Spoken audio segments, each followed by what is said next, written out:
there's probably like 4 sermons in today's readings that we could do, especially in the tongue-twisting lesson that we gave Mike to read this morning from Paul. But I want to preach one of them because I like you guys a lot and because I'm going to want to eat lunch too at some point.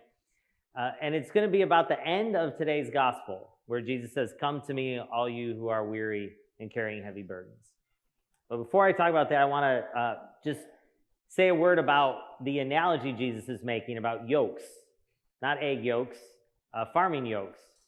And so back in Jesus' day, everybody had an idea of what a farming yoke was, right? Just like everybody has an idea of what a tractor is, right? Even if you're not a farmer, if I say picture a tractor, you're probably picturing a John Deere green and yellow tractor, right? Now, some of you work in ag and are farmers, and you could talk about tractors for hours and hours, right? But even those of us who've never farmed in our life have an idea of what a tractor is, what it looks like. We can picture one in our mind, right? Because it's just part of life. Well, they didn't have tractors in Jesus' day, right? They had animals, and the animals wore yokes to do work. And so what a yoke was in Jesus' time was this harness. It was made out of wood. It was a harness that 2 animals would wear. So in Jesus' time and where he lived, most likely the 2 types of animals that would have worn yokes were ox or donkeys. And you could try to yoke any type of animal, but those were the 2 working animals that would wear yokes. It's kind of interesting to think Jesus and Joseph, being a carpenter, probably made many yokes in their time because they were made out of wood. So something Jesus would be familiar with. And a yoke would be kind of a double harness you would put on 2 oxen or 2 donkeys to keep them moving and working in the same direction, right? Because the simple math of animals or people is 2 are stronger than 1, right? So 2 animals pulling in one direction can carry more, can pull more, can bring more strength than 1 is. And so you know that if you ride horses, or if you're someone familiar with horses, you know that you want the animal's going to go in the direction its eyes are looking. Where its head is where the animal is going to go. So the yoke would go around the base of the neck, and it would keep the head of the oxen moving in the same direction. So they would pull together. And there's 2 reasons, I'm sure there's maybe more, but there were 2 main reasons why people in Jesus' day would yoke their animals. One was to work, right? To plow fields and to do ag work. They didn't have tractors. They didn't have any of the equipment we have today. So they would hook up their plows and their carts to oxen, most likely, and they would work the fields. That would be one way to work. And then the other one would be for travel, to move things, right? They didn't have trucks. They didn't have semis. They didn't have ways to ship things. So a lot of times, even if you were a large family going on a pilgrimage or going to see relatives, you would load up, you would yoke your donkeys, and they would pull like a travel trailer, right? They didn't have semis or even F-150s that they could load up with stuff. That's how they did it, right? And here's the thing, right? If you're traveling with kids, you bring a lot of stuff. That's true now. That was true then. That's been true through history, right? When you travel with kids, you got a lot of extra things you got to carry. So a lot of times donkeys would pull like the equivalent of like a travel trailer full of supplies and things if you were going on a 2-week journey to get to see your parents or to get to see relatives or to go to a wedding or things like that. So the people in Jesus' time were familiar with what a yoke was. It was just kind of like, again, a tractor for us. We all have a picture of it. We've all seen them, even if we've never used one. And Jesus is going to talk about yokes because he wants to talk about burdens. And he's going to make an analogy. What Jesus wants to do, he's a little frustrated because he's been preaching, and the religious leaders and the Pharisees are just constantly criticizing him. And that's what the beginning of the gospel is about. It's about Jesus getting frustrated with people who are just going to criticize anything anyone does. Right? We all know someone like that. We've all been around people like that. Maybe sometimes we might be ashamed to admit maybe there's been a time or 2 in our life we've been that person. And they're exhausting. Right? They're just exhausting. You never make them happy. And so Jesus' philosophy, this is a good life lesson for us, is just don't try. Right? If there's someone in your life that you can never make happy, stop trying. That's what Jesus is doing. So he doesn't want to preach to them. He wants to preach to people who are carrying heavy burdens and are tired. So this sermon is for you if you are in one of those two categories. If you find yourself tired, I'm sure everyone here got a great amount of sleep last night, but just perchance, if you find yourself tired, not just physically, but maybe emotionally or spiritually tired, or if you find yourself carrying heavy things. And there's lots of things that could make us tired. You know, you think about the yoke and the reasons the animals wore yokes, right? To work can make us tired, but not just our jobs, although a lot of times our jobs can make us tired, but more than that.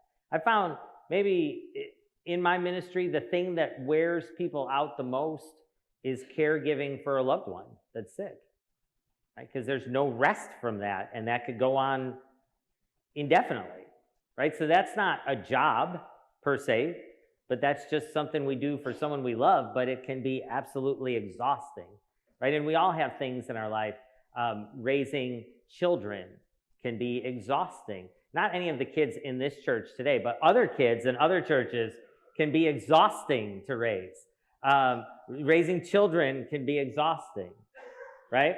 It can just be tiring, right? But it's something we do because we love our kids, but it's exhausting, right? Sometimes relationships and family can be exhausting. Friendships can be exhausting. And we're tired. Sometimes life can be exhausting. Now, I've told you about my aunt, who's 101, believe it or not, the one that prays to die every day and is still alive. And she's next month, she'll turn 102, still with us, still angry every morning that she gets up. And she will say, you just don't understand how exhausting life is. Tying my shoes wears me out. And my first question is, why don't you wear slip-ons? But my second thing would be, right, I don't understand, right? It's hard to put ourselves in other people's shoes of how sometimes life is just exhausting, right? We don't know what people are dealing with health-wise. We don't know what people are dealing with kind of with maybe a bout of depression or what they're covering up that we don't see, that sometimes just the daily activities of life are exhausting. They're tiring, right? That might be you today. And then the other group of people Jesus wants to talk to, it's maybe the same group, right? It's people carrying heavy burdens. And obviously, Jesus isn't mentioning physical burdens, right? But the things we carry on the inside. I can think of a few examples. You may think of others, or you may be able to name, if you're carrying one right now, you may be able to name it. But some of the burdens people carry that I've found are the heaviest are usually guilt, shame, regret, resentment, and some sort of family animosity, right? All burdens that we carry. And we could probably think of countless others that weigh us down, that make our hearts and our souls feel heavy, right? You can't quite explain it, but it just gives a heaviness to our life. And so for people that are just tired and worn out and people who are carrying the burdens, Jesus has this to say: come to me for rest. That's what he wants to preach, right? This is who Jesus is. He doesn't want to debate with people who are always judgmental and critical. He wants to talk to people who are tired and burdened. Come to me and find rest. And he tells us in this short end of our gospel, right, the last two verses of Matthew chapter 11, he tells us how to do that. He says, come to me. So first of all, our rest is in him. Right, so we have to acknowledge that we're beyond what we can handle. Now, let me just go back for 1 second and say there are two things in here Jesus doesn't say. Right? And it's important to note this. Jesus doesn't say, I will make everything magically go away for you. And he doesn't say, I won't ever give you more than you can handle. Right? That's one of those things that people think's in the Bible. It's not in the Bible. It's things Jesus never said. And we quote it to each other. We say, God will never give you more than you can handle. And that's not what Jesus is saying. Jesus is saying, you will carry heavy burdens in your life. Come to me. Come to me. All you who are tired and weary and carrying heavy burdens, I will give you rest. Here's how. It says, take my yoke. Take my yoke. So remember, a yoke is a harness for two people, two animals. It's for two. And the way they would, in Jesus' time, train young animals to learn how to walk in the yoke is they would get a big, strong, steady ox. And they would put like, a little, a version of an adolescent ox in with it. Because the adolescent ox, I don't know if you've ever walked a puppy, that doesn't know how to walk yet. We have one that I don't know if he'll ever know how to walk, but he's getting better. But, they kind of pull. They want to go in every direction. They got to learn how to walk on a leash, right? And what's always helped in our house with our dogs is we have an old trained dog that kind of teaches the young dog how to do things around here. And they would do that with the ox or with the donkeys. They would have the strong and steady one, the faithful one that knew how to do it, go in the yoke with the one that was learning. And so the one that was learning wasn't strong enough to pull the strong and steady one off course.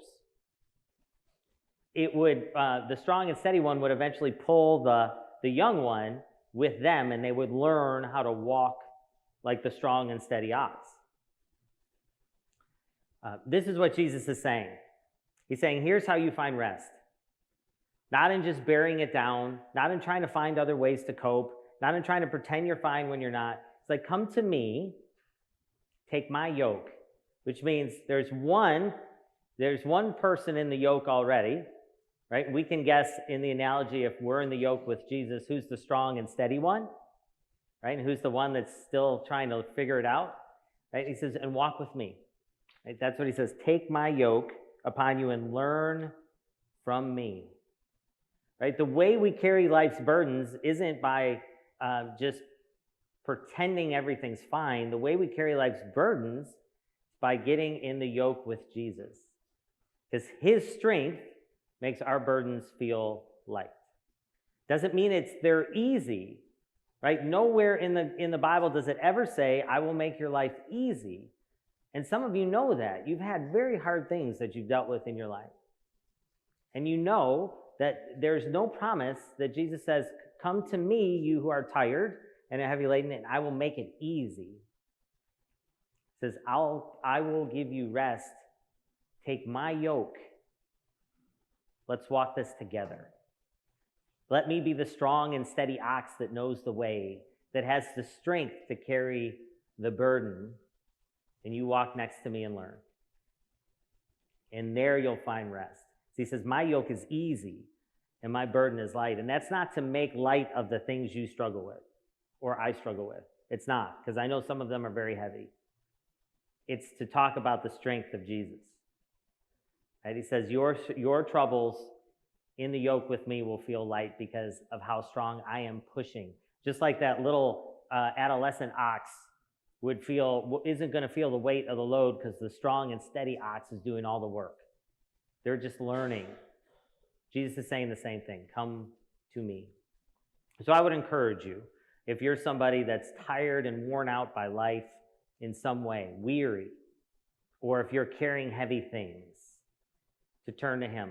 Jesus says it, gives a very simple invitation. This isn't hard. There isn't a book you have to read or something you have to master, right? It's just turning to him and acknowledging the heaviness, the help we need, and that he's the one that can give it. And I would make that a daily prayer. It doesn't have to be eloquent or long. But Lord, I'm tired. Lord, I'm carrying this heavy thing. I need your help. Let me take your yoke and walk with me. It's that simple. It's that simple. That's what Jesus wants to do. He doesn't want to debate critical, judgmental people who have comments for everything he says. Right? That's not where he wants to spend his time. He wants to talk to the weary and the burdened and to give you rest. So if you're one of those people, I would really encourage you to turn to him. Don't try to carry it on your own. Don't try to pretend you're fine.